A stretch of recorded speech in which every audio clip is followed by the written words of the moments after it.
Okay, so previously we have talked a lot about Bitcoin and about different aspects of its operations and its different components.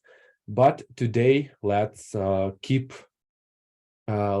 on with this theme, and let's look actually at how does blockchain work in Bitcoin. What is the structure of the block? What is the structure of the header, and some other pretty interesting and fundamental things that will help you better understand and tie everything together in your head. First of all, let's start with some definitions. The number one is Genesis block. Genesis block is the block number 0 in the chain. This is the one with which everything starts. Genesis block is always included with the software. It can be either implemented on a code level, meaning that the Genesis block is hard-coded, or it can be provided as a configuration. For example, when you download the software, it can include the configurational file which has a Genesis block in it. The block header, and it is obviously the header of the block. So usually in the code, it's marked as shown on the left side. So there's not much to say about the block header, except for the fact that it has its own special structure and it plays its own role in the process of confirmation of blocks and validation and confirmation of blocks. Nonce, in 2 words, basically is the solution to the proof of work problem. The nonce in Bitcoin itself is a 32-bit number. It is always included in the block header together with some other fields such as the difficulty target and timestamp, and we will look at them more closely. But when miners build blocks, they randomly choose a nonce, which they will later input into the block header, and thus they receive a new block hash. And the nonce itself, it allows everyone to check that they can substitute this value, calculate the hash themselves, and see that this nonce, together with all of the rest of the fields, provides the necessary hash. And we will also look at it on the next slide. So I'm getting a bit ahead of myself here. The next one is difficulty. This is the parameter which regulates how difficult is the proof of work problem. So how much computing power is necessary in order to find the solution. And this value is self-regulated according to the protocol. And in Bitcoin, it aims at achieving roughly the pace which equals to 1 block per 10 minutes. The coin base or the 0 transaction in a block is the transaction which is responsible for issuance of new coins in the transaction, and overall the reward to the creator of the block. So it includes issued coins in this block, and also includes all of the fees that are collected as this from all of the transactions in the block. So validator receives the reward also from the fees that users specify in their transactions, also via Coinbase transaction. Moving on, let's get a brief refresher of what blockchain is, and maybe look at it from a different angle, with considering everything we have already learned, and considering the angle of Bitcoin as something which uses blockchain as its core technology. So in this case, we call blockchain a database of transactions, which is common to all network nodes who are participating in a system based on the Bitcoin protocol. Each next block confirms the integrity of the previous one, which ensures that it was created based on the entire previous history. Due to the nature of the blockchain, if validator encounters a block which it considers incorrect, it will continue the chain not from the block, not from this invalid block, but from the previous one. And this, the validator will continue from whichever block the validator considers to be valid.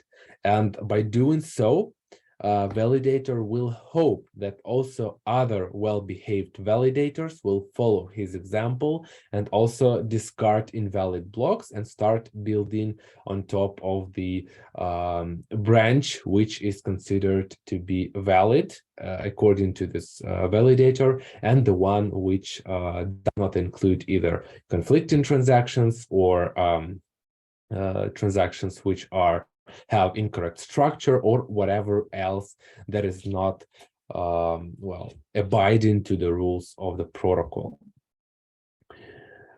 Here we see the graphical, very again simplified graphical representation of the blockchain in Bitcoin. On the top we have block numbers, and interestingly, block numbers, or as they are also called, the block height, are not stored directly in the block because it would be wasteful, and creator or creators of Bitcoin were trying to be more effective, and that's why it is not directly included in the block, but it is inferred from other parts of the system. So here we have the block number 0, which is the Genesis block, and each blocks on the high level have the block header and the transactions which are which the validator have chosen to include in this block, and they are connected with the hash values. Here, it's important to introduce the concept of the main chain, or basically the longest chain. In Bitcoin, the main chain is the one for generation of which validators have spent the most total computing power. So if we had some branching, and we will see branching further on the next slides, the main chain will be the one that has more computing power and the one which is longer. This is generally the rule of the protocol, which all well-behaved nodes consider in their work. The alternative blocks that are not in the main chain can be safely ignored or even discarded if the validator is concerned about its storage issues. But if one of the alternative chains grows longer for some reason over the period of time, it becomes the new main chain. So all honest players will have to switch to it. Now let's look at the block structure. So the block consists of 1, 2, 3, 4, 5 fields. Each has value.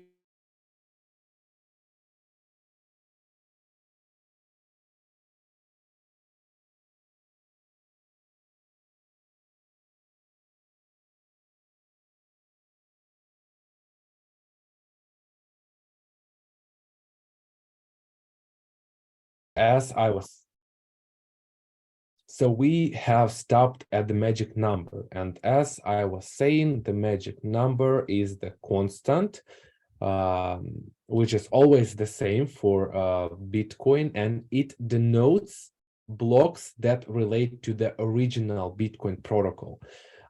It differentiates blocks from forks such as Bitcoin Cash or some other forks, or even different systems which may have similar or even equal block structure to Bitcoin. The reason why this magic number exists is for validator nodes that are validating blocks from several different networks, such as, let's say, Bitcoin, Monero, and Litecoin. This magic number allows the node to realize that this block relates to Bitcoin and it has to be processed accordingly and added to its Bitcoin blockchain, the Bitcoin blockchain that it keeps locally. And this is the sole reason why this field exists. The next is block size. It's the number of bytes of the block. So it's really simple, and 4 bytes for this block size is enough, as the creators of Bitcoin have decided. And it's simply, it's literally what it says. It's the size of the block, the number of bytes of the block. Block header is a separate field which consists of 6 items, and we will look at them on the next slide. Transaction counter has variable size because, again, you can have a different number of transactions in the block.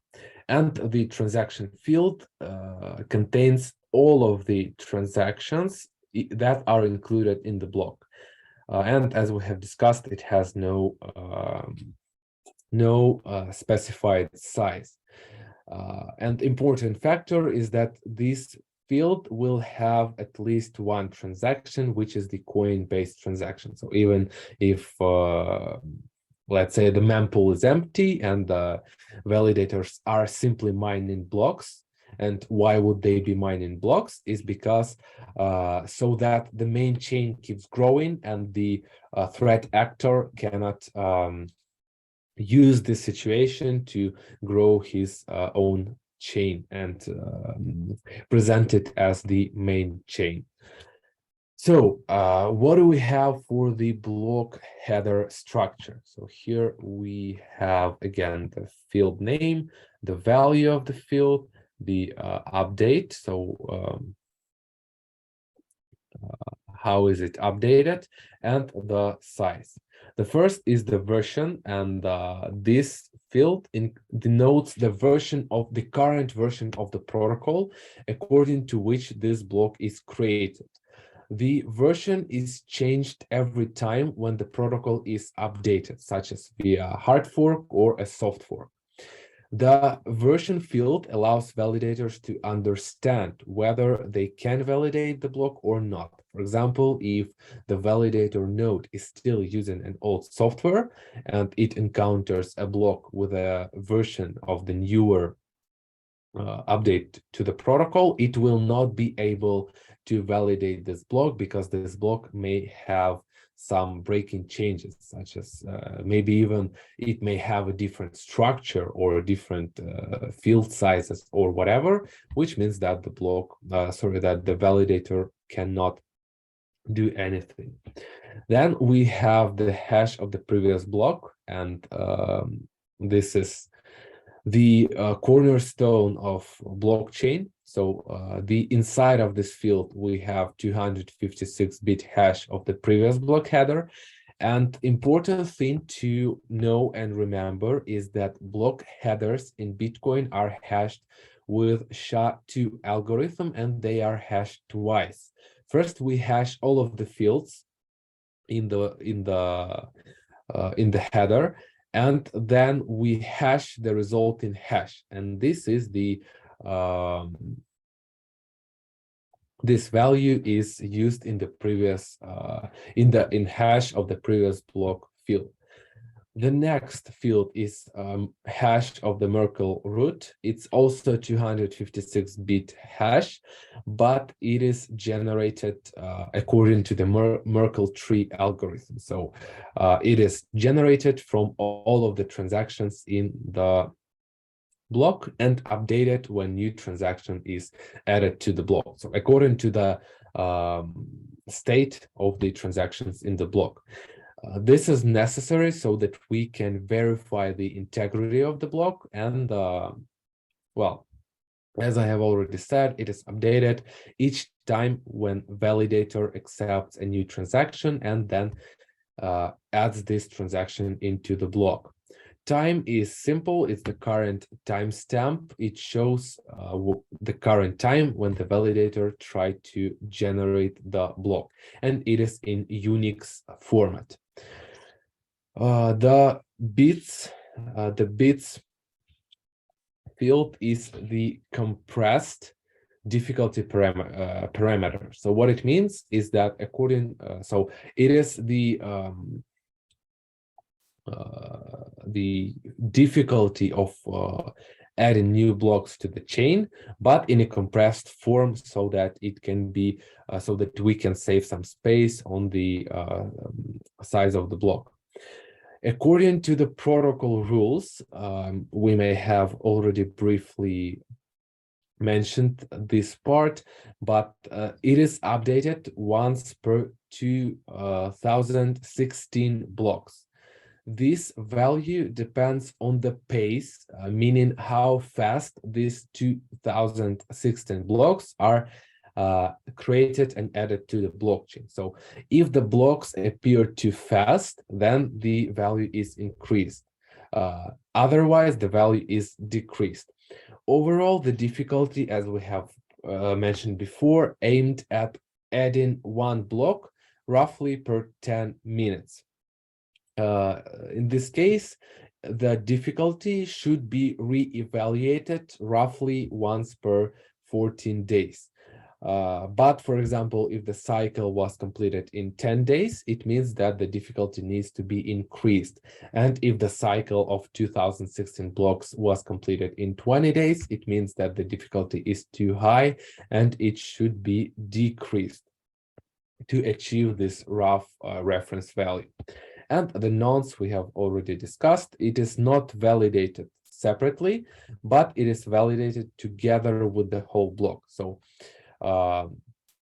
whenever a validator needs to verify the block and the block header, it does not take the nonce separately. It simply validates the overall hash, and if the overall hash is valid and it corresponds to the requirements of the protocol, which mean that the resulting hash should have certain number of zeros at the beginning as the most significant bytes, then it is considered valid, and the nonce exists to as this proof for this case.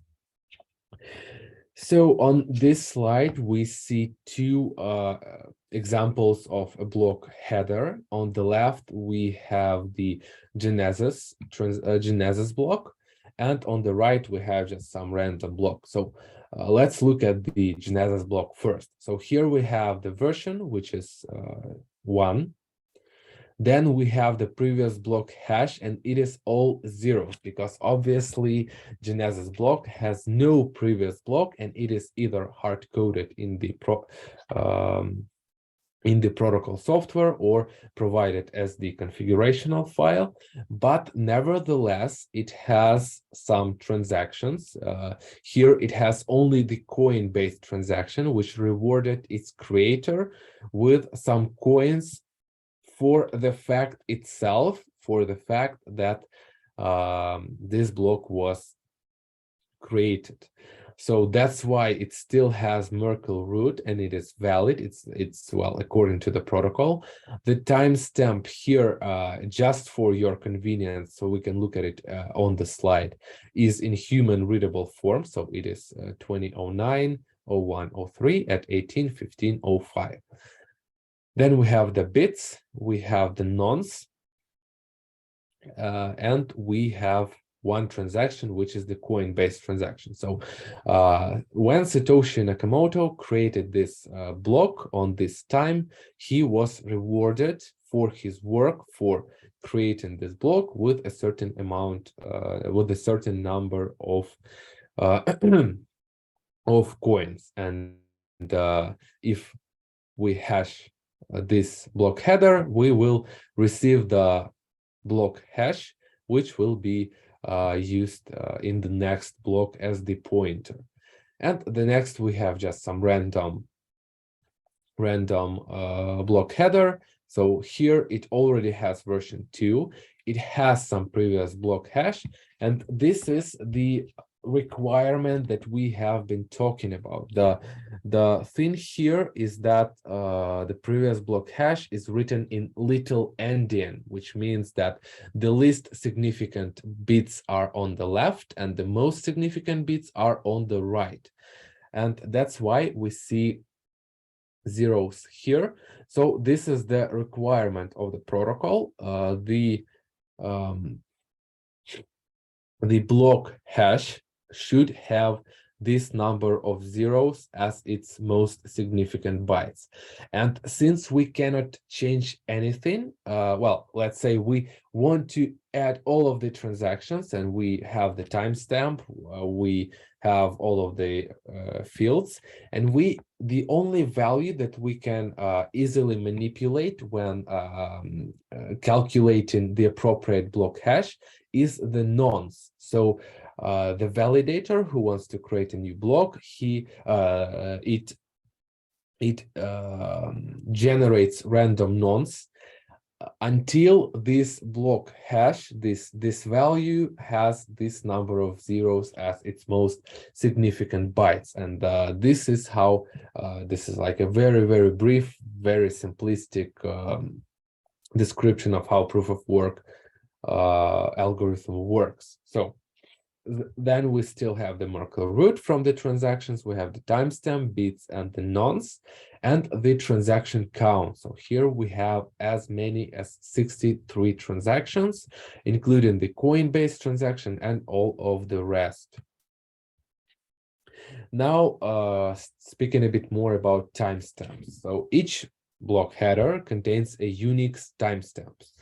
Timestamps are, of course, in addition to their most obvious role, they are also used in calculating difficulty because they allow to calculate how long did it take to generate previous 2016 blocks. The resulting value, so the validator does this subtraction of timestamps, and if the resulting value is bigger than 2 weeks or smaller than 2 weeks, then the difficulty is adjusted as appropriately.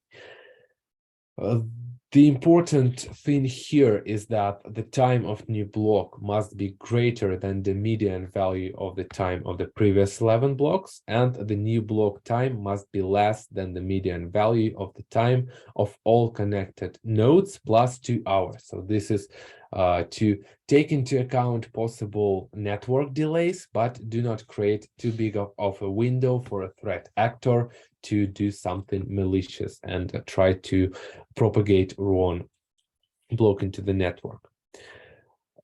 Mempool, we already mentioned this term quite a few times.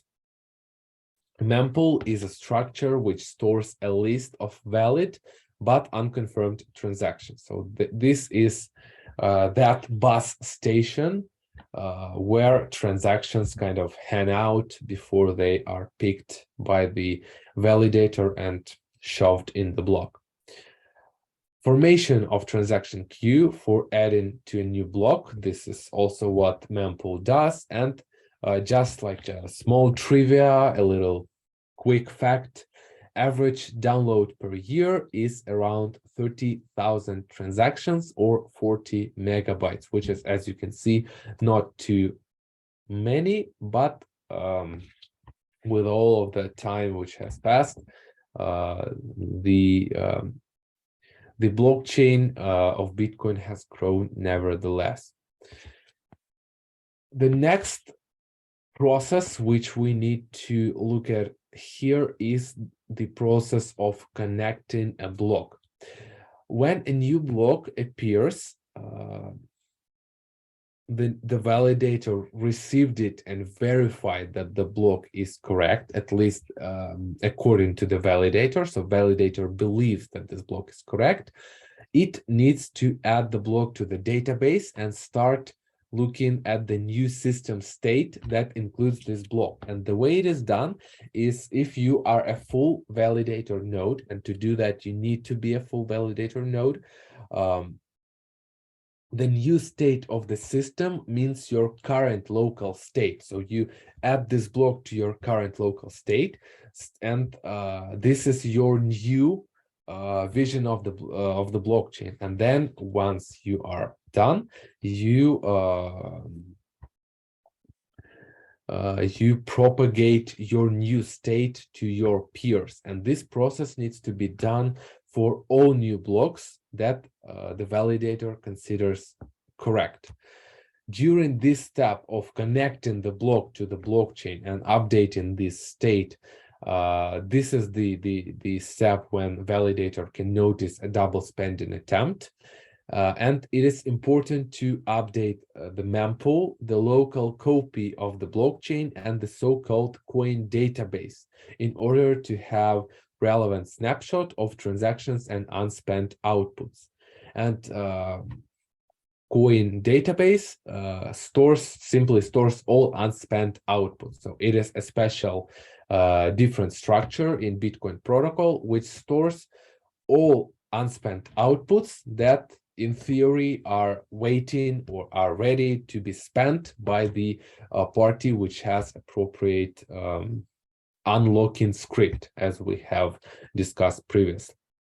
And all of these parts need to be updated for each new connected block in order to make sure that the new state of the blockchain does not conflict with the previous state of the blockchain. And a disclaimer here is that we are describing the happy case when the validator is well behaving and not a threat actor. But if we consider the existence of threat actors, it means that they may try to skip some of the parts or to add malicious information to some of the parts, and in the end they try to feed this malicious state of the blockchain to their peers. But again, well-behaving peers ideally should not be affected by these attempts. So here we have an example of new main chain appearing. So we have kind of a branching situation going on here. So let's say that our current validator is at this block height. So the imaginary pointer is at this block, and this is the main chain so far. Then a new block appears, and it is linked to the previous block. So not to this one, but to this one. So we have two blocks on the same block height. And our validator will not switch to this different chain because it already has the main chain. It has no reason to switch to the alternative chain. However, if then a different block is added to this green chain, the total computing power that was necessary to generate this part of the blockchain is bigger than this, because here we have 5 blocks, 1, 2, 3, 4, 5. We have 5 blocks, and the computing power to generate 5 blocks is bigger than the computing power necessary to generate 4 blocks. And that's why honest validator will switch to this, and this will become the new main chain, and this will be either discarded or just kept in the state as the orphan block or whatever. It doesn't matter anymore, since this is the new main chain. But as the well-behaved validator, you need to perform a process which is called reorganization of blocks. The reorganization process means that you disconnect the block from your current state chain put all transactions which were included in this block back into the mempool and update the coin database. Then you connect the new block and move on. So here, if we switch to this main chain, this block needs to be reorganized, and it needs to come through the process of release transactions, put them back into mempool, update coin database, and connect the new block, which is the new main chain. And after doing this reorganization, the validator node, we can say that it has jumped from one chain to another, which becomes new main chain for this validator. And since the state of all well-behaved nodes, which are not influenced by threat actors, is synchronized, we can be sure that they will do the same thing. They all will reorganize their states, and the new state will be equal for all of the honest validators in the system. So, we are building the latest story to alternative chain, return UTXO in coins database, return transactions to the mempool, and connect to alternative block. This is the whole process that needs to be done every time. Now let's talk about the concept of checkpoints. Checkpoints allow to match block height to a certain correct hash value. So it works in the following way. When launching a software on a new node, basically you have nothing. You have just empty hard drive, and you need to fill this hard drive with the blockchain, and hopefully you need to have this blockchain valid. It must represent the current state of the system, and it must be in sync with other honest validators in the network. So to do that, you need to download a complete copy of the blockchain straight from the beginning. You cannot go from the latest to the first. You go from the first, from the zero Genesis block, and to the current block at the current block height. Until you reach the current height, you don't really know which chain is the main chain, because you are blind, basically. You are not validating yet, you are just synchronizing your state. And since you don't know what chain is the main chain, then malicious nodes can fool you into adopting an alternative chain that is beneficial for them. For example, in that chain they have money, or you owe them money in the chain, or something like that. Or for example, you have in that chain, it states that they have paid you for some service or good, and you need to send them or provide the service or good, which is absolutely not true. And the checkpoints mechanism works as the as a protection from spamming with incorrect chains.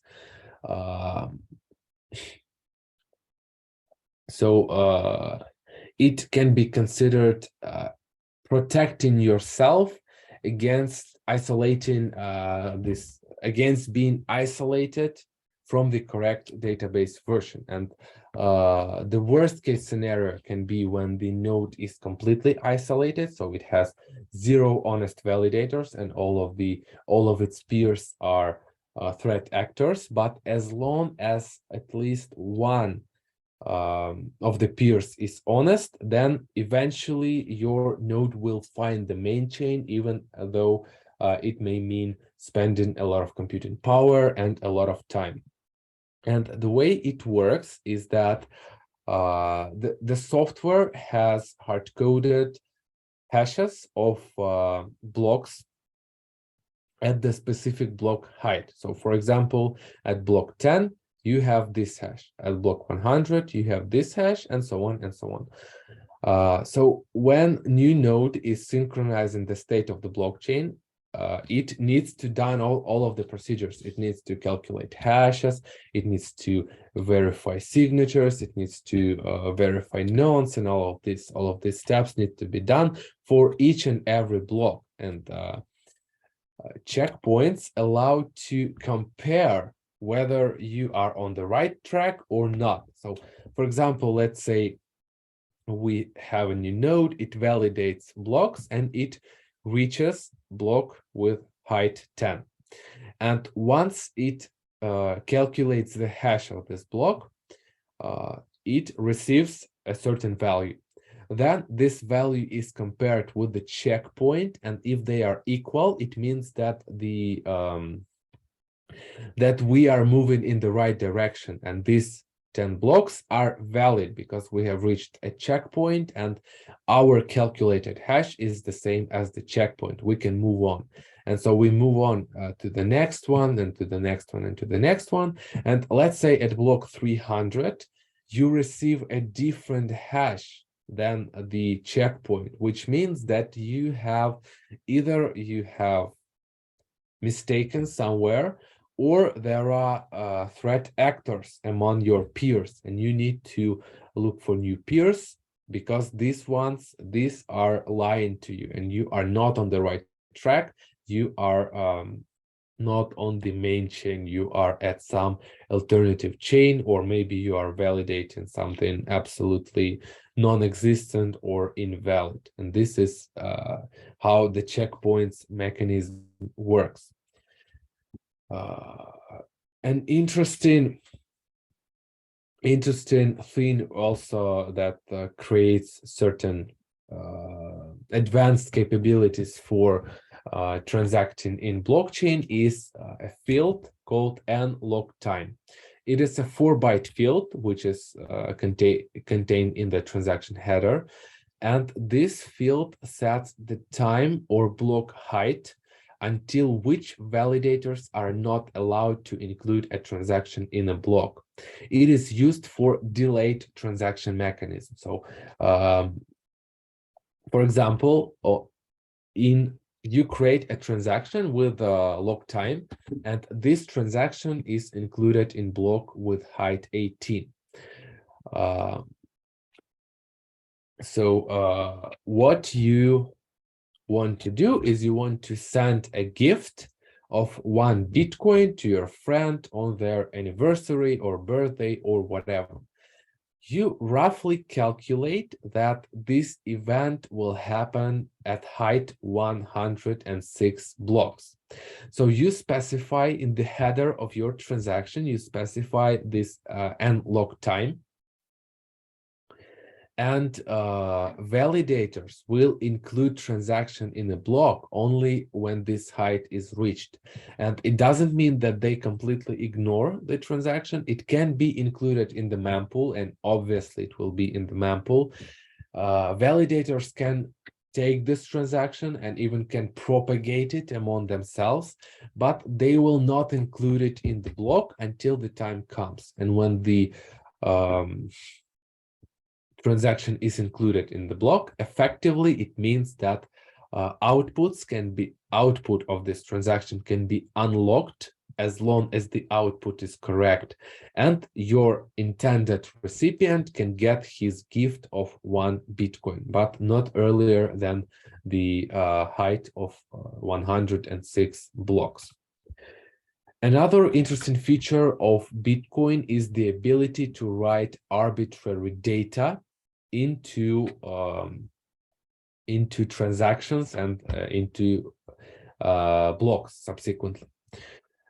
The reason why it makes sense is because Bitcoin blockchain guarantees the integrity and availability of data, and these properties are great and very important for some applications. And if we look at it again, get back to the graphical, this simple representation, the deeper the block compared to the current height, the deeper the block in the blockchain, the less chance that the data will be changed as the part of block reorganization process.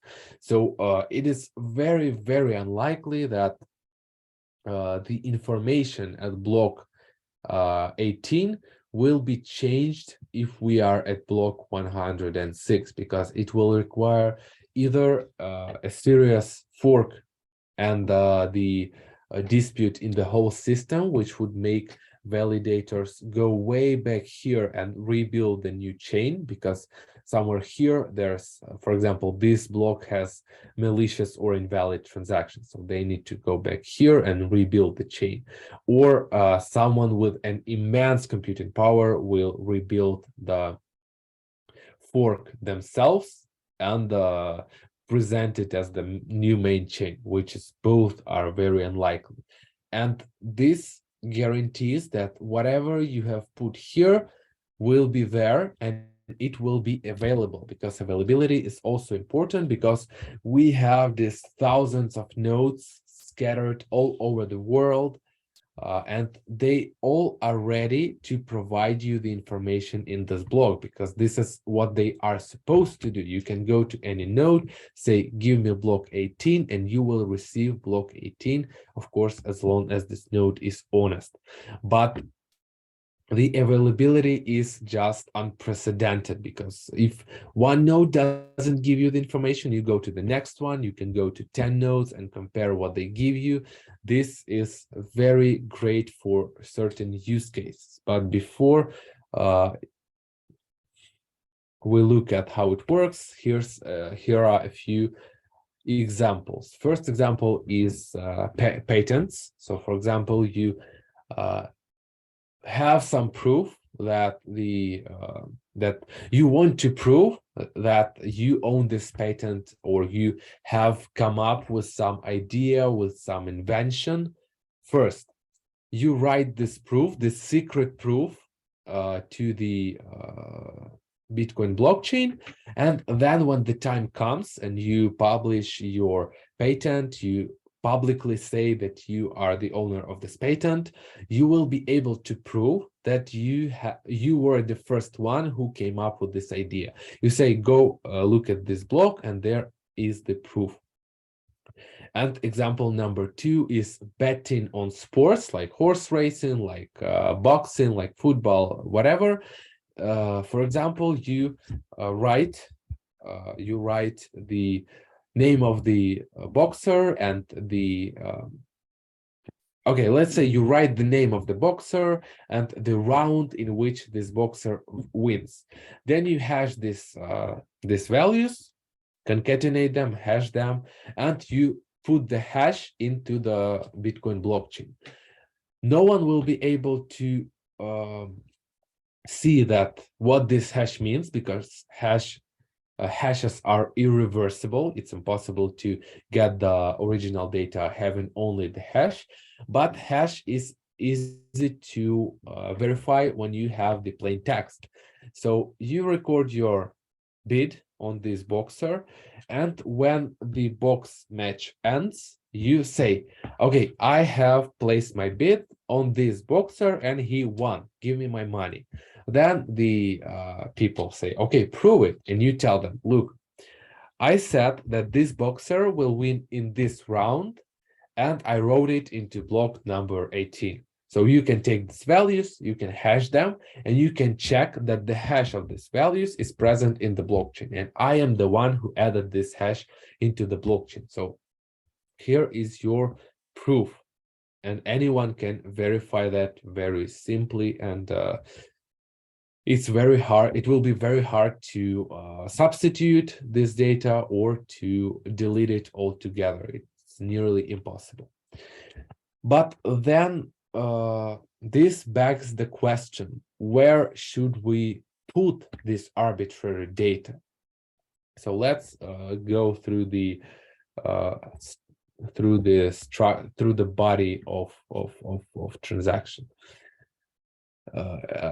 So first we have the version, and it should never be changed unless, well, you cannot put arbitrary data here. It's defined by the current protocol version. Then we have the log time, which is it's kind of possible. You can Well, if you don't really care, and you can put log time in the past, by the way, which will automatically make this transaction unlockable. Here you can sneak probably like 2 bytes of arbitrary data.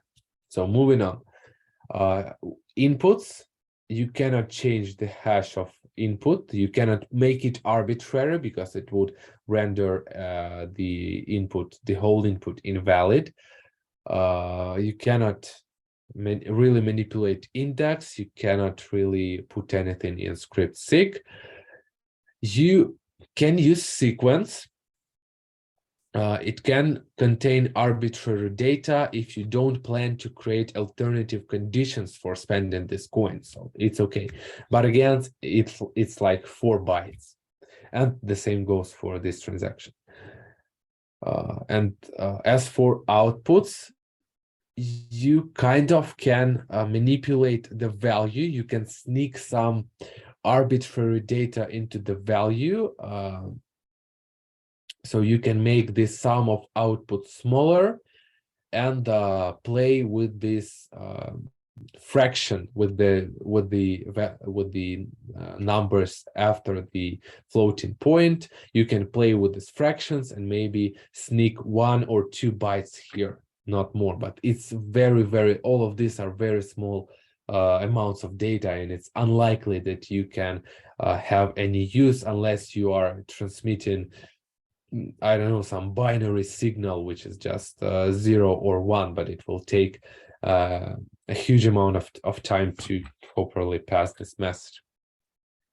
And same applies for this output.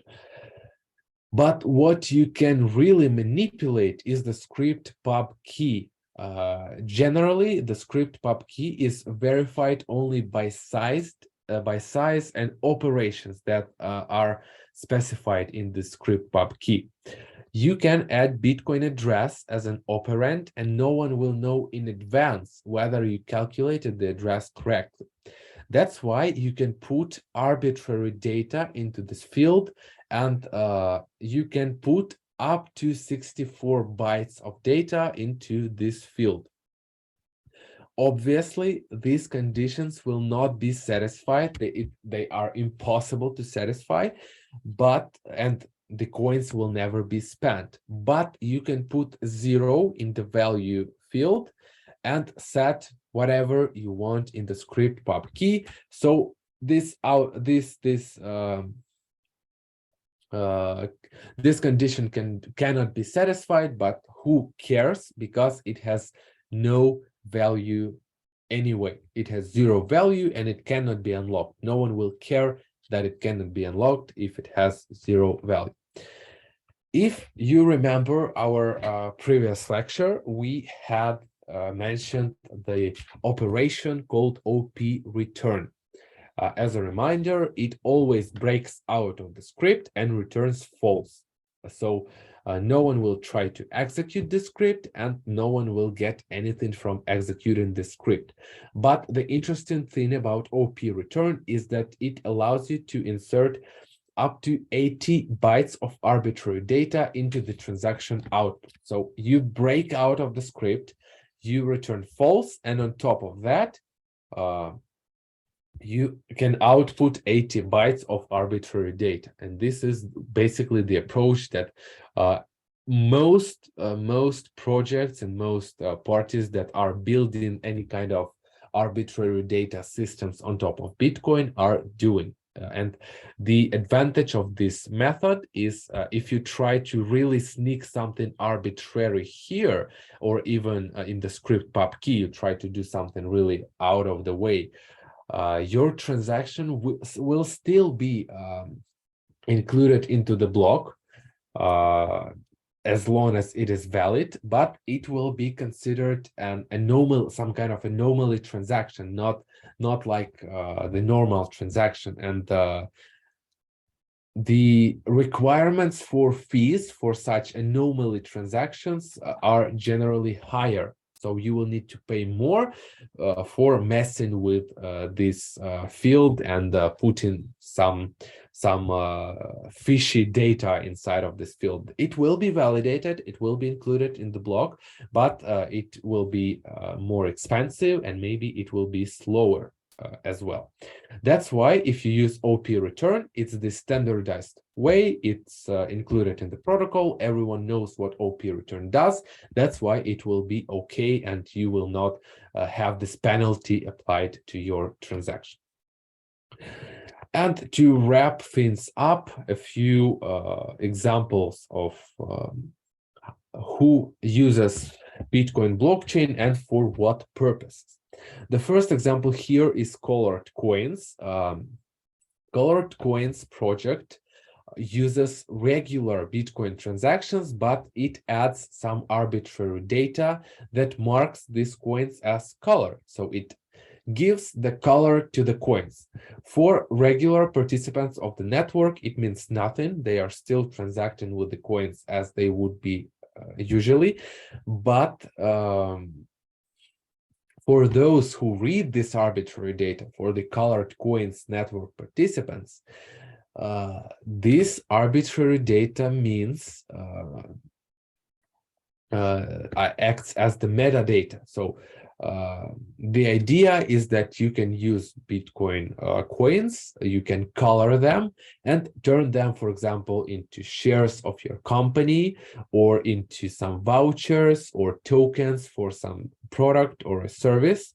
And everyone who has the Colored Coins wallet will see that these coins are colored and they represent a certain token or share or whatever value. But in order to keep the color, you need to also keep adding this arbitrary data to your transactions, or otherwise the coins will be will lose their color and turn into regular coins. For example, I can mark 500 satoshis in certain output as the tokens to visit spa. I don't know, 500 minutes, 500 satoshis mean 500 minutes in the spa. I color these coins as the spa tokens.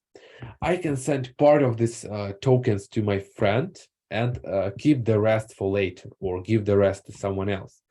And if I have a wallet which supports Colored Coins, I will see that these coins represent SPA tokens, and I will go and redeem them somehow, or show them to the receptionist, or, well, I don't know, whatever. But for the regular participants, it will be just coins. And of course, you are not obliged to use Colored Coins, and you can use them as regular Bitcoins. For example, if I don't care for your SPA tokens, I just wash the color off and I use them as the regular coins to, I don't know, pay for something, to pay for a VPN service, for example, which is more valuable for me. The next example is the Factom protocol. It is the protocol used for proving the knowledge of something, and this is the example we had with patents and with sports betting. The protocol was free. It was it made its own chain and allowed anyone to put data on this chain for free. Then it aggregated its own chain, like once per, I don't know, 10 transactions, 10 blocks, for example, and put this data into Bitcoin's blockchain as the proof. The project is now not basically closed. It does not exist in the way it was. Right now, it markets itself as the blockchain as a service platform, and what they say, anchor data into the blockchain and Ethereum.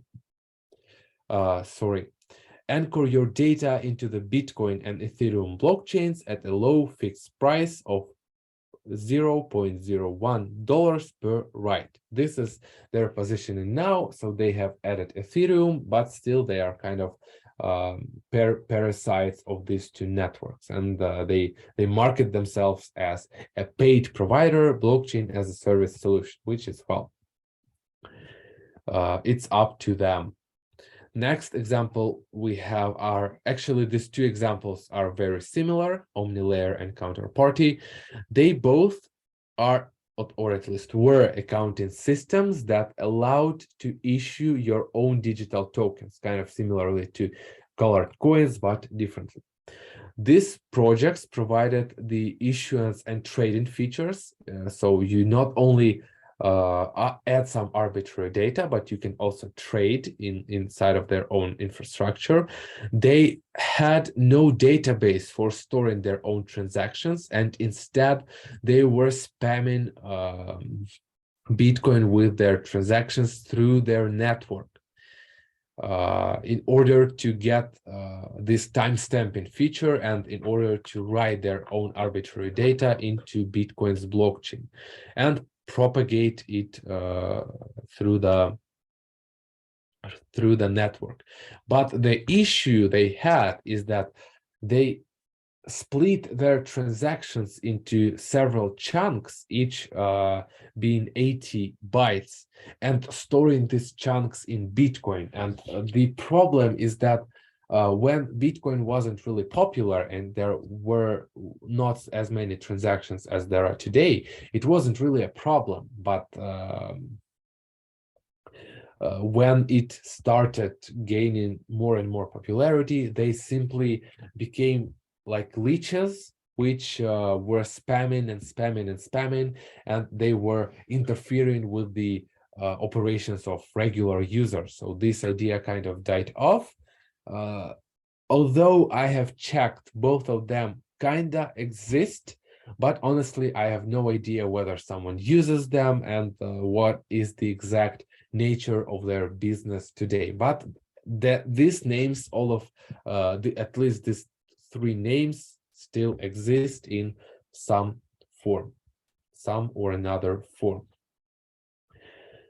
So this is the end for today. I know it's been pretty intense today and we are even out of time a little bit, but it's, well, it's a big topic which took really a lot of explanation and a lot of slides and a lot of, things to explain to have it coherently. So I hope you are still not sleeping, and I hope you maybe even have some questions, because I see the chat is empty.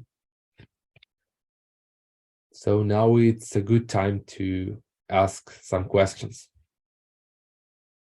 Yep, I see a couple of people. So let's start with Anton Mishchenko.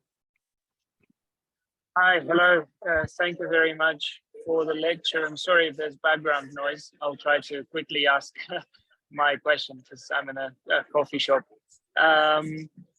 I wanted to ask what sort of elements of the block are the bad actors trying to manipulate if they're going after sort of double spending? You know, which elements are they changing?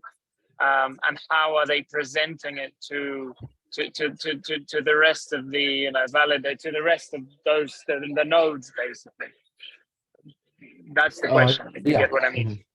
Yeah, I get your idea. Thank you for the question. And the way it can be done, of course, there are many ways, and I believe that probably people are researching Bitcoin very deeply to find any potential exploits. But the most obvious way would be to create fake transactions that are for example, the ones that create double spending, or the ones that are absolutely fake and they create coins from thin air, or do something else which is beneficial, include these transactions in the block, and then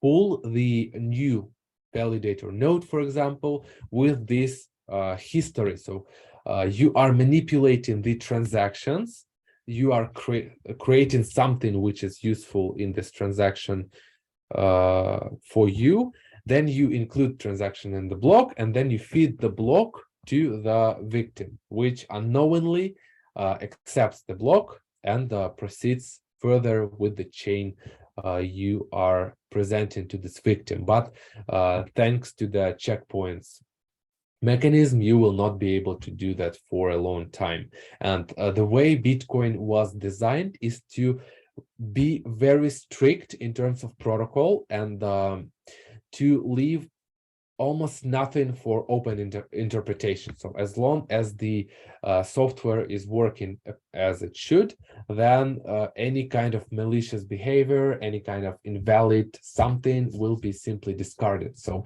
it's not like you can start throwing fake transactions left and right. They will not really propagate in the network. To a big extent, thanks to this strictness of the Bitcoin protocol. I hope it explains the question. Yep. Thank you very much. Thanks. Yep. Thank you. And I see a question from Igor Zhukov. Please go ahead. Hey, Alexey, thank you for lecture. It was a bit tough for today, but I think we'll handle it and understand it better.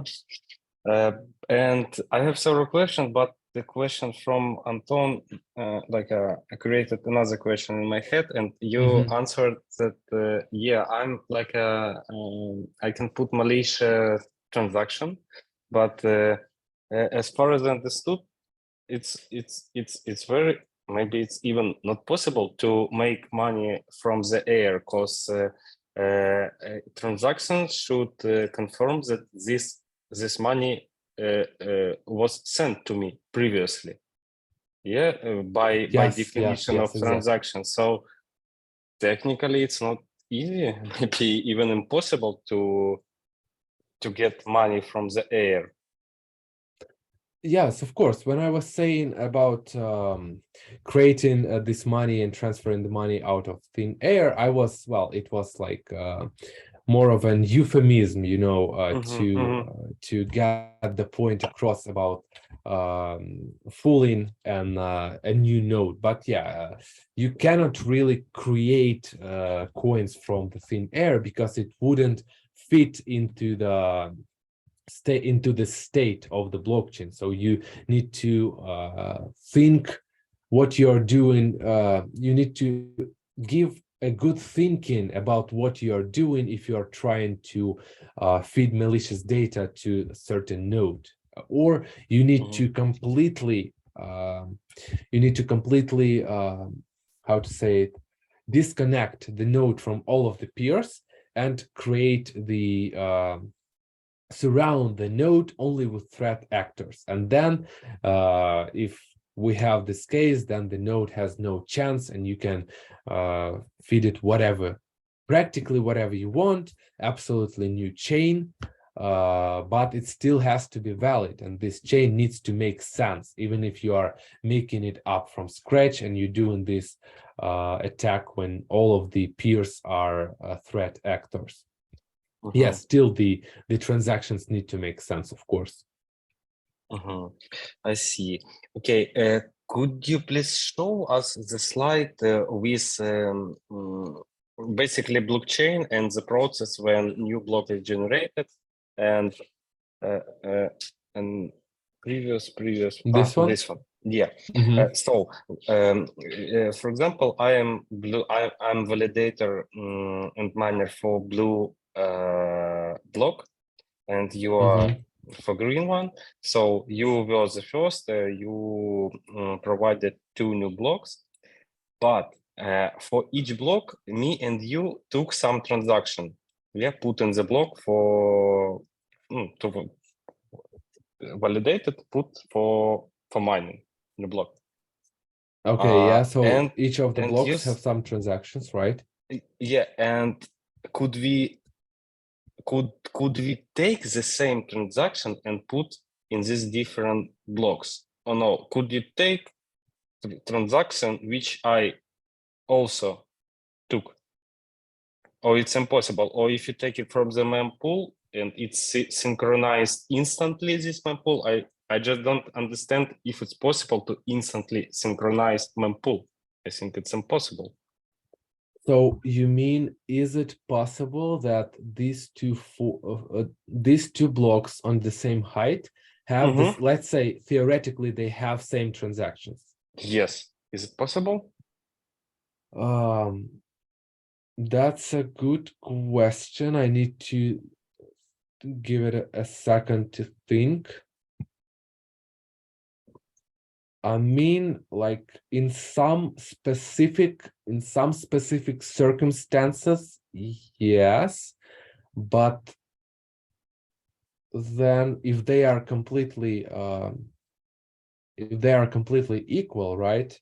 Well, then it can be considered a one block. So it's no. I mean that we took different transactions, but one of them are equal. Only one transaction is equal. Because it's my next question. Okay, if you were first, I should put my transaction to the mempool again. And yeah. I don't understand how can I put transaction which already processed by you, because your block already processed this transaction and added it to blockchain. So we have like a one transaction in a mempool and one transaction in a blockchain, but it's the same transaction, like collision. Yeah.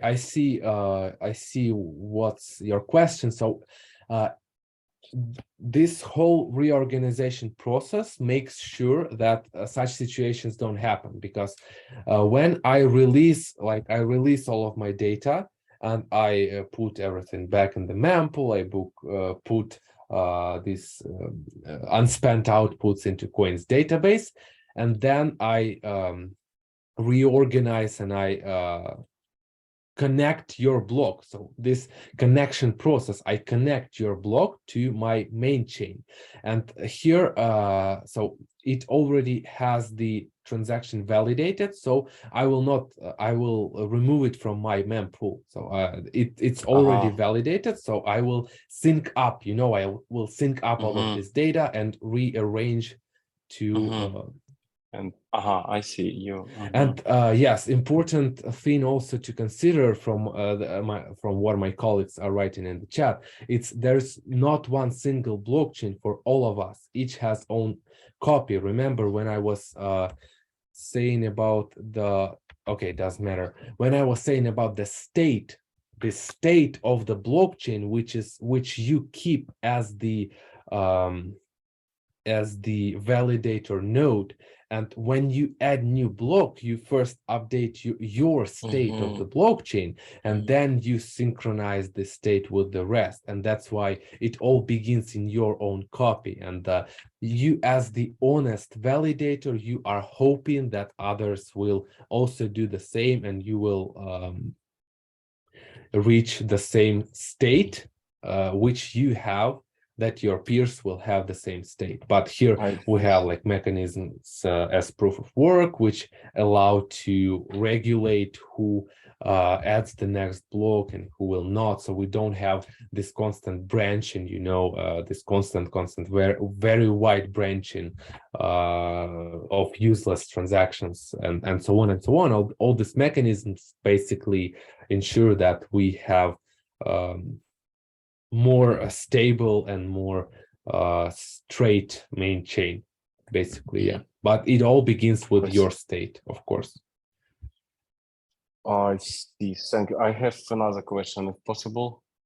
Yep. If no one minds, then we can. Yeah. Okay. At some point, validators should like kind of verify validity of blockchain. So we basically recalculate hashes going to the beginning. Yeah, we mentioned that to validate blockchain integrity, we should recalculate hashes. Yep, you go from the start, you go from the zero, and you make your way to the today's height of the blockchain. And on previous lections, we mentioned that some transactions could be removed from the block to save some space in the blockchain. Okay, we remove transaction, but we remain hash.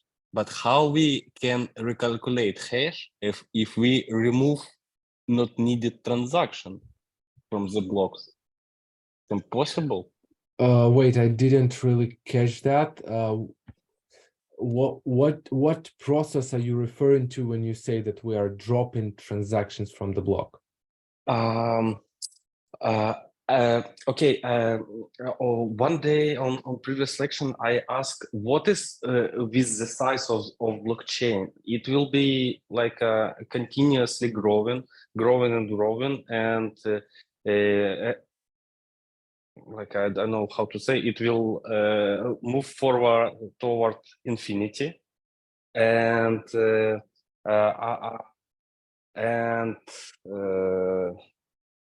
Okay, guys, I get the question. I can answer. Yeah, Bogdan, please go ahead. So when we need to free up space on the disk, so we can remove some transactions, some very old transactions, which has all outputs already spent. So the transaction is not really need for us, for our node. And we are removing some number of such transactions and free up our space. It is easily to work for us computer, but the Merkle tree hash, Merkle hash, is still in the block header, and the hash of the block is the same as hash value of the full block header. But block header contains Merkle root, and the Merkle root is computed from all the transactions in the block. So basically, you can check integrity of the chain, but not exactly integrity of each transaction, because some of them are removed. But if you actually want to check integrity of all transactions, you need to re-download some of deleted transaction, recompute, so check integrity, and then again remove unnecessary data like all transactions. You remove it from your own blockchain.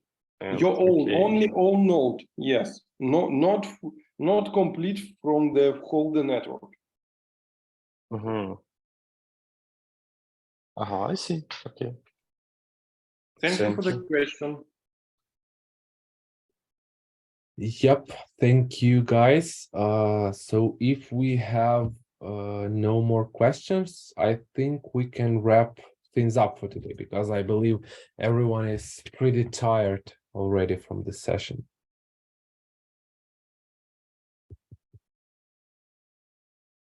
Yeah, thank you a lot. Thank you very much. Bye. Thank you, Paul. Thank you, Alex. It's a very big topic. So wait for an interesting task. Okay. Bye-bye. Yep, thank you. Bye-bye, everyone.